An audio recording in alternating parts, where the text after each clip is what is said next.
Hello dear students.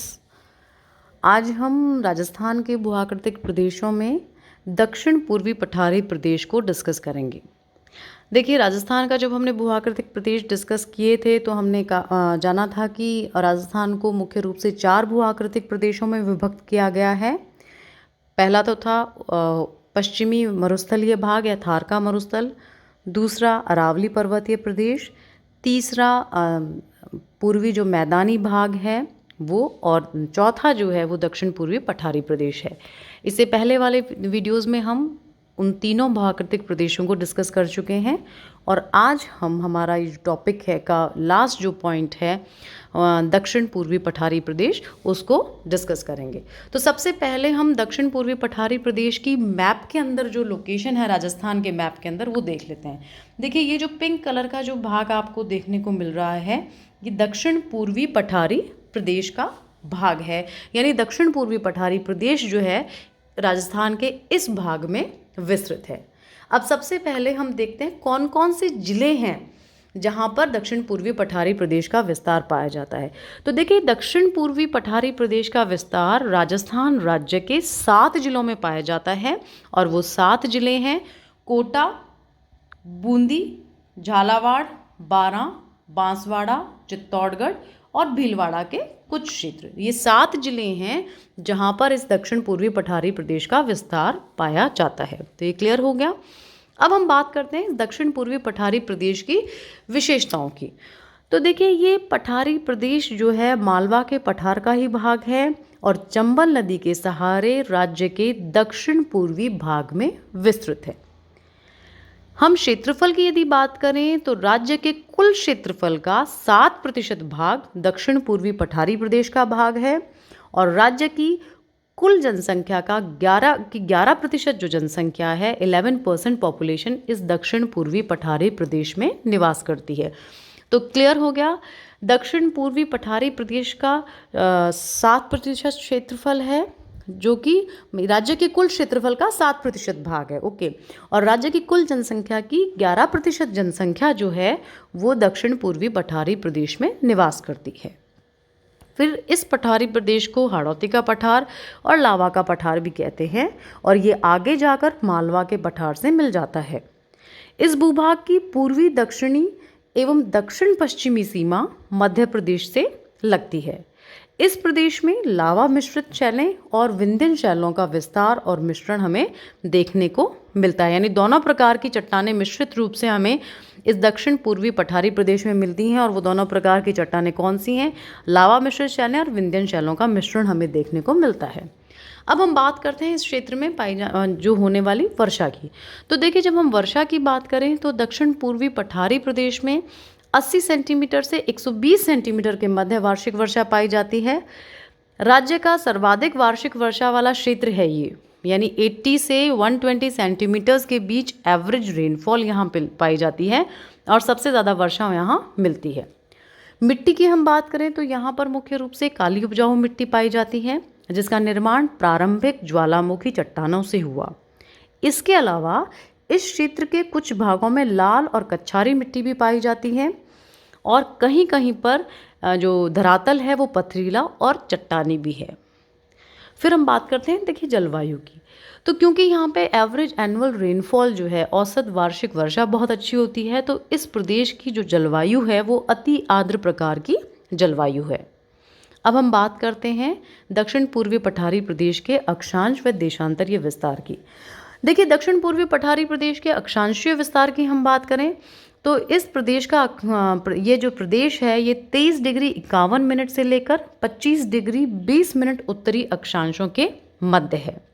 वहीं हम देशांतरीय अगर विस्तार की बात करें तो देशांतरीय विस्तार 75 डिग्री 15 मिनट से 77 डिग्री 25 मिनट पूर्वी देशांतर के मध्य है।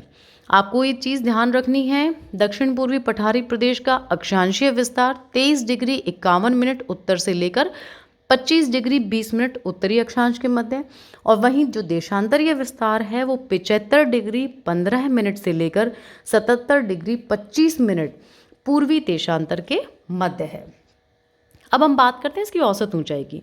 तो देखिए, दक्षिण पूर्वी पठारी प्रदेश की औसत ऊंचाई 500 मीटर के आसपास है। वहीं यहाँ बोई जाने वाली फसलों में कपास, गन्ना, अफीम, तंबाकू, चावल, धनिया, मेथी, संतरा बहुत अधिक मात्रा में उगाए जाते हैं। दक्षिण पूर्वी पठारी प्रदेश में पाई जाने वाले वनस्पतियों में लंबी घास, झाड़ियाँ, बांस, खेर, गूलर, सालर, धूंग और सागवान मुख्य रूप से हमें देखने को मिलती हैं। ये संपूर्ण प्रदेश चंबल व उसकी सहायक नदियों में काली सिंध, परवन, पार्वती द्वारा प्रवाहित या सिंचित क्षेत्र है। यानी इस संपूर्ण पठारी प्रदेश में चंबल और उसकी सहायक नदियाँ जैसे काली सिंध, परवन, पार्वती आदि प्रवाहित होती हैं। फिर हम बात करते हैं दक्षिण पूर्वी पठारी प्रदेश के स्लोप की, ढाल की, यानी जो भूभाग का ढाल है वो किस तरफ है। तो देखिए, इस पठारी प्रदेश का ढाल दक्षिण से उत्तर की ओर है और इसी कारण चंबल और उसकी सहायक नदियां दक्षिण से उत्तर की ओर बहती हैं। और ये जो पठारी भाग है अरावली और विंध्यन पर्वत के बीच एक संक्रांति प्रदेश है, ट्रांजिशनल बेल्ट है। तो ये क्लियर हो गया आपको। अब आगे चलते हैं हम।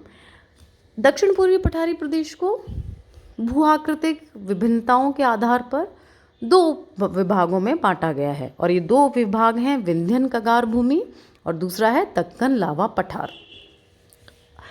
अब देखिए, जो विंध्यन कगार भूमि है ये मुख्य रूप से बलवा व चूना पत्थरों से निर्मित है। यानी इस विंध्यन कगार भूमि का जो या हम कहते हैं विंध्यन कगार जो है, ये पठारी भाग जो है बलवा व चूना पत्थरों, सैंडस्टोन व लाइमस्टोन से निर्मित है। बलवा पत्थर को हम सैंडस्टोन भी कह सकते हैं और चूना पत्थर को हम लाइमस्टोन भी कह सकते हैं। तो इससे निर्मित भाग है। और ये जो विंध्यन कगार भूमि है इसकी औसत ऊंचाई की यदि हम बात करें तो वो 350 से 550 मीटर के मध्य है। कगारों का मुख जो है वो बनास व चंबल नदी के बीच क्रमबद्ध दक्षिण पूर्व एवं पूर्व दिशा की ओर है। उत्तर में चंबल के सहारे सहारे ये सवाई माधोपुर, करौली व धौलपुर क्षेत्र में फैले हुए हैं। तो ये क्लियर हो गया। जो विंध्यन कगार भूमि है वो मुख्य रूप से बलवा पत्थर व चूना पत्थर से की चट्टानों से निर्मित भाग है। इस कगार भूमि की, विंध्यन कगार भूमि की औसत ऊंचाई अगर पूछी जाए तो वो 350 से 550 मीटर के मध्य है। और ये जो कगार भूमि है ये बनास व चंबल नदी के सहारे सहारे दक्षिण पूर्व और पूर्व दिशा की ओर विस्तृत है। और इसके अंतर्गत जो मुख्य रूप से जिले जो हैं, जिन जिलों में ये विंध्यन कगार भूमि का विस्तार हमें देखने को मिलता है तो वो सवाई माधोपुर, करौली व धौलपुर क्षेत्र में हमें इनका विस्तार देखने को मिलता है। हमारा जो रणथंभौर जो नेशनल पार्क है सवाई माधोपुर में, वो भी वहाँ पर भी हमें विंध्यन कगार भूमि के का विस्तृत विस्तार जो है देखने को मिलेगा। तो ये क्लियर हो गया कौन से जिले हैं, सवाई माधोपुर, करौली और धौलपुर, जहाँ पर विंध्यन कगार भूमि का विस्तार है और मुख्य रूप से बलवा व चूना पत्थरों से निर्मित भाग है। अब हम आगे चलते हैं दक्कन लावा पठार की ओर। देखिए, दक्कन लावा जो पठार है ये दक्षिण पूर्वी राजस्थान का चौड़ा व ऊपर उठा हुआ पथरीला भाग है और इसके अंतर्गत हमें बलवा पत्थर व चूना पत्थर मिश्रित चट्टानें भी मिलती हैं। वहीं पर जो इस दक्कन लावा पठार का पूर्वी और दक्षिणी भाग है वो लावा से ढका हुआ है। यानी लावा निर्मित चट्टानें, बेसाल्ट प्रकार की जो चट्टानें हैं वो हमें यहाँ पर देखने को मिलती हैं। किस भाग में? इस दक्कन लावा पठार के पूर्वी व दक्षिणी भाग में। यहाँ पर हमें उपजाऊ काली मिट्टी पाई जाती है। क्यों? क्योंकि लावा निर्मित मिट्टी है यहाँ पर। जो मृदा का निर्माण हुआ है वो लावा निर्मित चट्टानों से हुआ है। और देखिए, लावा निर्मित जो चट्टानें हैं उनमें जो आयरन जिसे हम कहते हैं लौह तत्व की मात्रा अधिक होती है और इस लौह तत्व की मात्रा की अधिकता के कारण ही मृदा का जो रंग है, मिट्टी का जो कलर है वो ब्लैक होता है या काला होता है। और चंबल जो है वो इस दक्कन लावा पठार की मुख्य नदी है और साथ ही जो सहायक नदियाँ इस क्षेत्र में प्रवाहित होती हैं। और कोटा में ये चंबल, काली सिंध और पार्वती जो नदियाँ हैं एक त्रिकोण या जलोढ़ मैदान की रचना भी करती हैं। दक्कन लावा पठार के अगर विस्तार की हम बात करें तो मुख्य रूप से ये दक्षिणी भाग में व पूर्वी भाग में विस्तृत है और इसके अंतर्गत जो जिले सम्मिलित हैं वो हैं कोटा, बूंदी, बारां और झालावाड़। ये कोटा, बूंदी, बारां, झालावाड़ जिले हैं इन चारों जिलों के अंतर्गत दक्कन लावा पठार का विस्तार है और इस दक्कन लावा पठार को हम हाड़ौती का पठार भी कहते हैं। तो आपको ध्यान रखना है दक्षिण पूर्वी पठारी प्रदेश, केतु उप विभाग, विंध्यन कगार भूमि और दक्कन लावा पठार।